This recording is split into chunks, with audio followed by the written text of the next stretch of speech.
Kathy again from Kathy and Rain Country.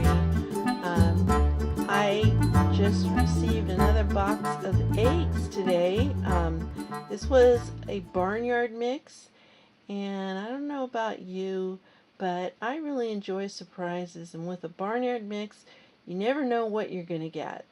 Apparently, all these chicks and ducklings and geese or goslings, whatever that's in this box, are purebred, but it's just whatever they have for the day, whatever she could collect. And she said she put extras in there, so I might be in for a real surprise. This box came all the way from Louisiana. She paid quite a bit in shipping, $16.65. She used a shoebox, a Priority Mail shoebox, and I know those that particular box. I don't think it's a flat rate box. They do it. They calculate the shipping cost based on the weight of the package. This was shipped via retail, and I'm not that familiar with the retail rates, but I think they might be a little bit less than regular Priority Mail rates, but still $16.65 for a box of eggs is quite a lot of money to be paying for shipping. Does weigh, let's see, 2 pounds 9 ounces, so there's probably quite a few eggs in here, unless she used a lot of packing material that weighed a lot.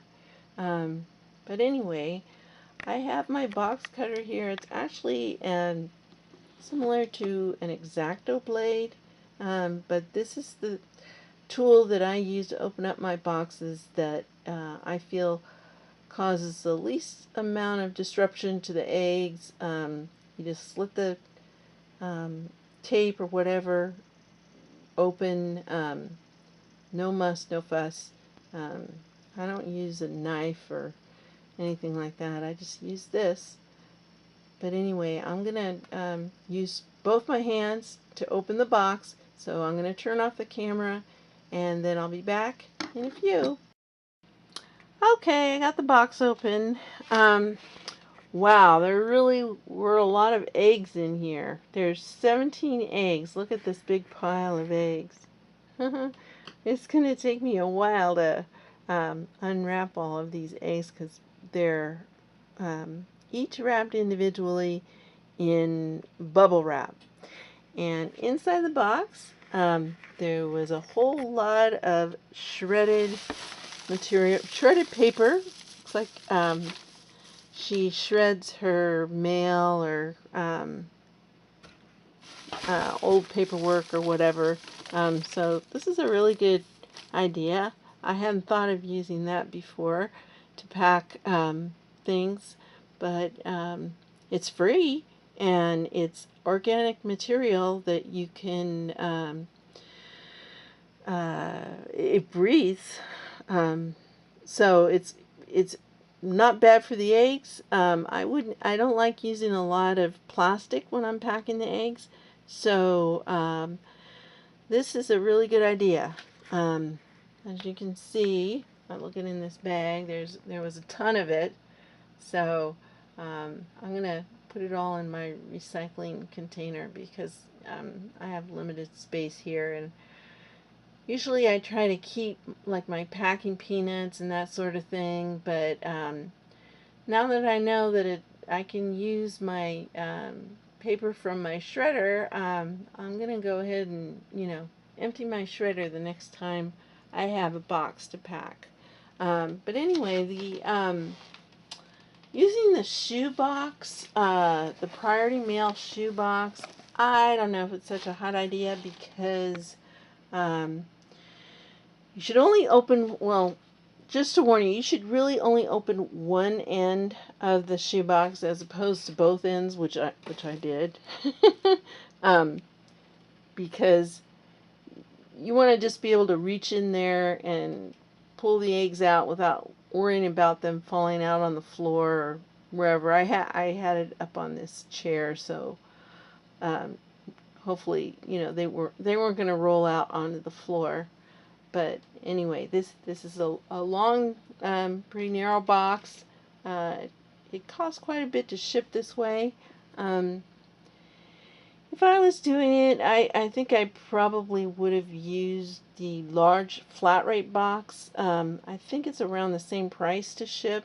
I think it's like $17.50, and this was like $16.85. So anyway, she included a flyer that was very informative because she's marked each egg. Apparently, I haven't opened up each one yet, but she has the key here that shows you that P is for Peking ducks, EC is for English collar ducks, and so on. And she's got some information. Do not wash the eggs. Yes, we know not to do that because of the bloom, which helps prevent bacteria from entering the shell and affecting the hatch rate. And she's thanked me for my order, and one of the reasons I ordered from this particular seller was because she is a nonprofit organization that runs an animal rescue operation. I think they rescue mostly horses. So I thought it was a good idea. As I said, I like surprises. The fact that it was a barnyard mix, just the day's eggs that hatched. And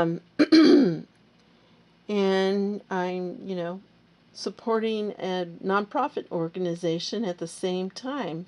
And if I enjoy what hatches out, I, may end up donating a little bit more to her organization.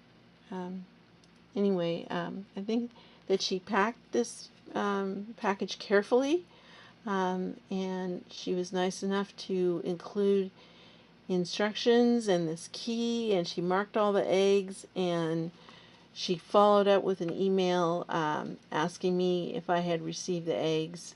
It took a little bit longer than it usually does because apparently she was ill, but it happens to everyone.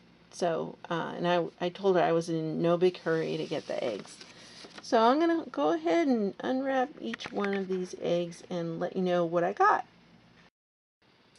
Okay, I just wanted to show you guys what I got in this barnyard mix. Very interesting. I've got 3 duck eggs, one khaki Campbell, and 2 snowy mallards. And then the rest of the 14 eggs, well, 17 altogether, and 14 chicken eggs. I've got Barred Plymouth Rock, Rhode Island Red, Serama, and let's see, I had 1, 2, 3, 4, 5 Malay Fleur de Cull. I probably butchered that pronunciation, but I looked them up, and they're bantam-sized chickens that are very friendly with beautiful plumage. So I'm excited to see when they hatch what they're going to be like. They say that the roosters can be very aggressive, so I don't know about that.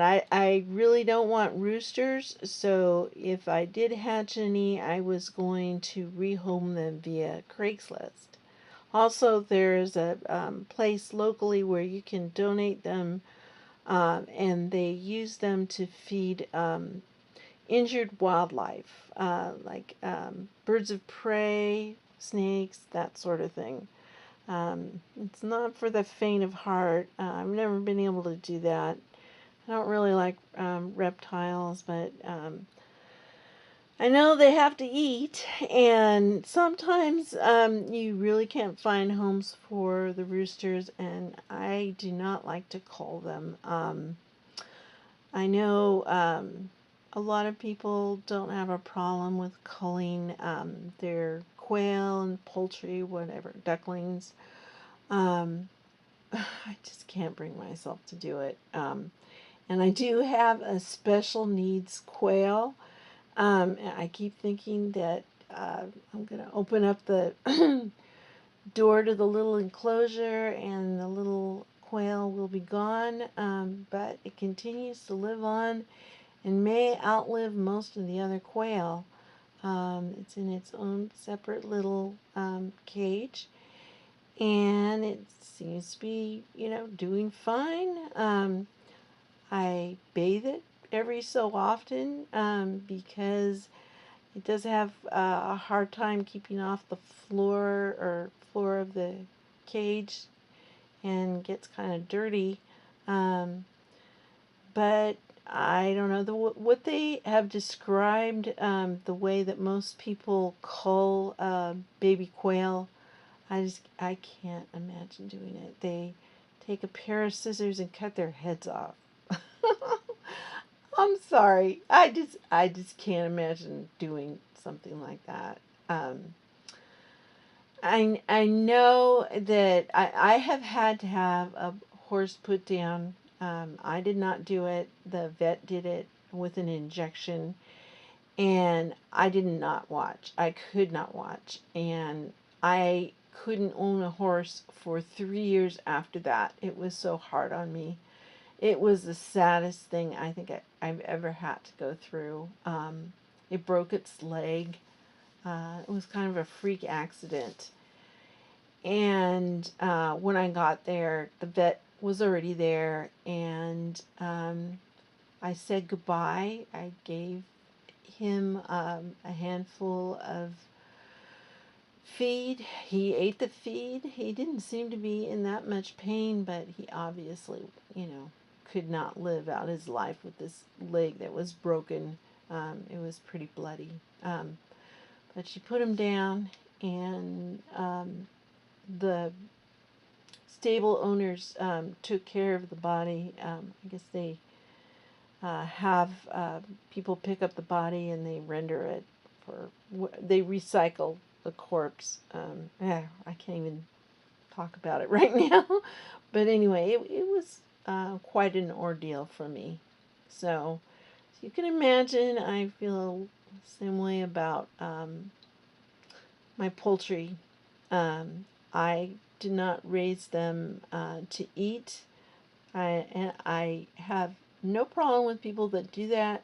I just can't bring myself to do it. I buy my poultry at the store, and it doesn't look anything like the poultry that I raise, the little chicks. So I don't know. I don't have a problem with people who hunt, to sustain themselves. But I just can't bring myself to do it. I don't think I could eat something that I've seen alive.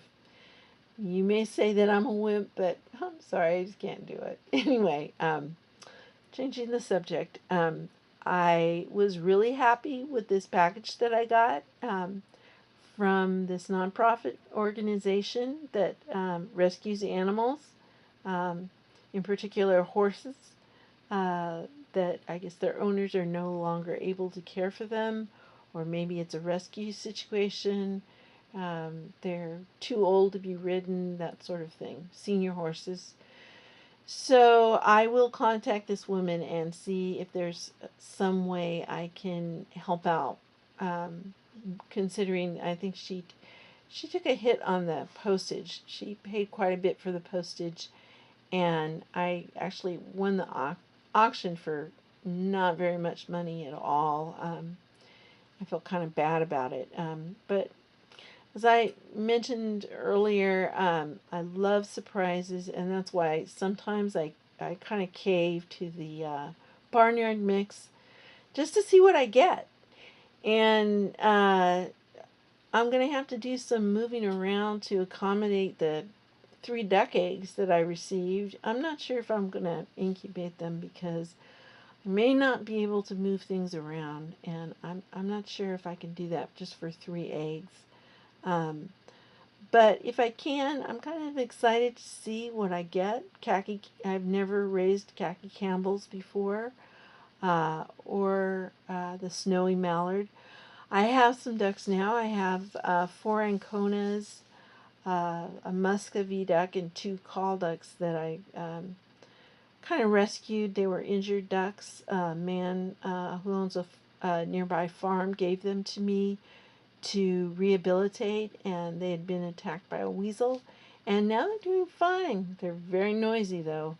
Um, but if I had to do it over again, I think I would just raise all poultry as opposed to ducks, because ducks are more high maintenance animals, and they do waste a lot of their food. Every time I clean out their water trough, I find a ton of food, because what they do is they take a mouthful of feed, and they then put their entire bill inside the water, and they blow a lot of the feed out when they do that, and so a lot of it's wasted. And you have to replace their water, give them fresh water at least twice a day, because they do do fill their water trough up with lots of feed that turns into slimy sludge. So I know that sounds kind of disgusting, um, but yeah, and you have to have a place where they can swim. Right now, I provide a swimming pool for them, so they have somewhere to wash off. They like to bathe. I was planning on moving to a place that had a nice creek and a pond, and that didn't work out. And I actually got the ducks before the land deal went through, and I should have thought and not done that, but I just wanted to make sure that my ducks were old enough to be outside before the winter came, and that's what happened. Anyway, hopefully I can find another place that has a water source, so my ducks will have a place to swim, or I'll have to put a pond in for them, which I think would be kind of nice, actually. I did try to do that before. I wanted to raise frogs and turtles. It didn't really work out, but I'm anxious to try it again. So anyway, we'll see you next video, and thank you for watching. Don't forget to subscribe and like the video if you do like it. See you next.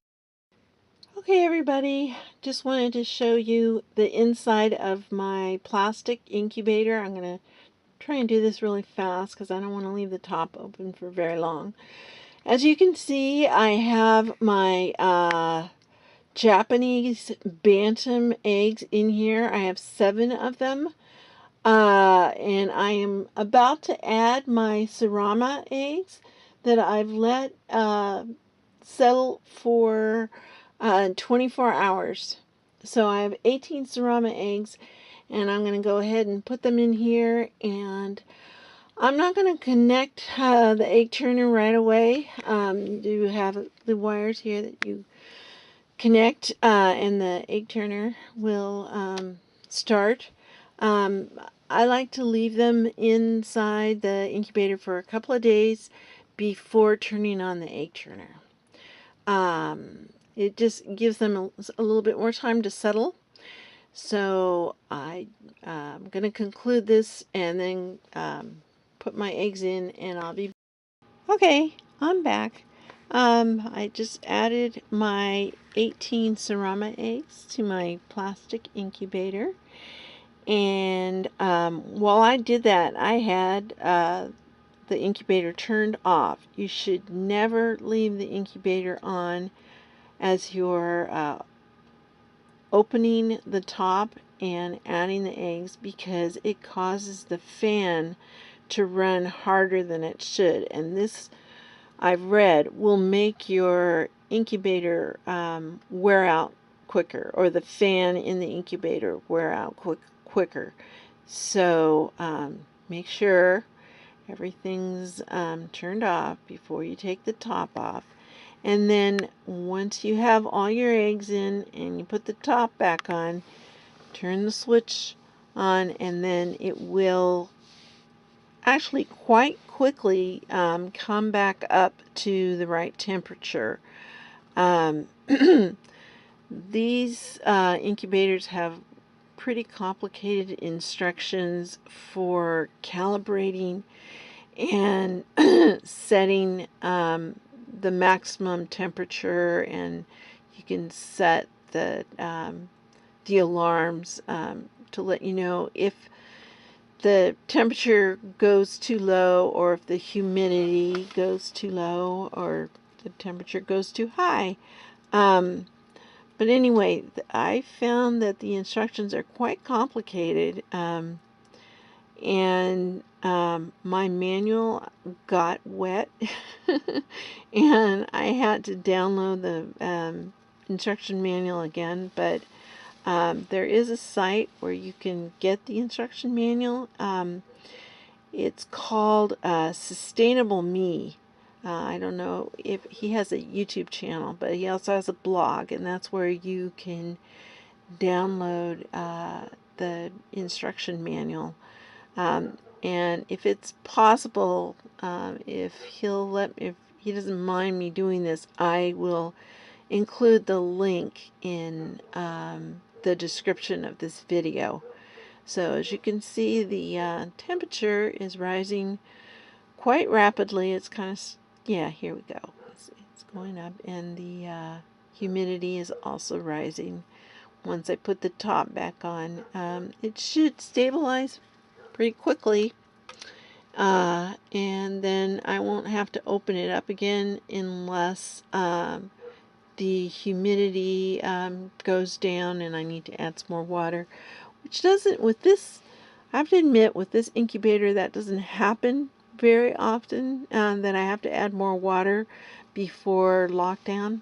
But anyway, I do check on them every few days. I check the internal thermometer hygrometer that I have inside, just to make sure it's at the right temperature, because these thermometers are not accurate, and there is a way to calibrate them.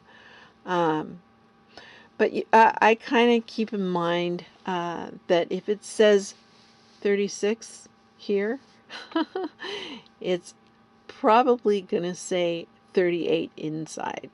So I keep that in mind, and like I said, I check every few days just to make sure everything's going well.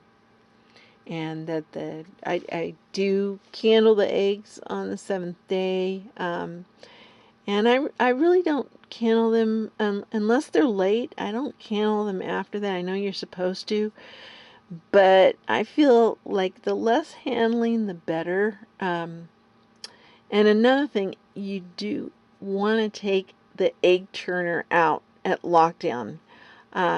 Some people don't take it out, and I have had a chick die on me because he got his head stuck in the egg turner.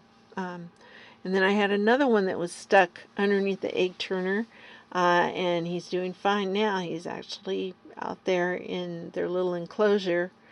He turned out to be a little, I think they call them, what do they call them? They call them Darth Vaders. Anyway, I don't know what the technical name for them is.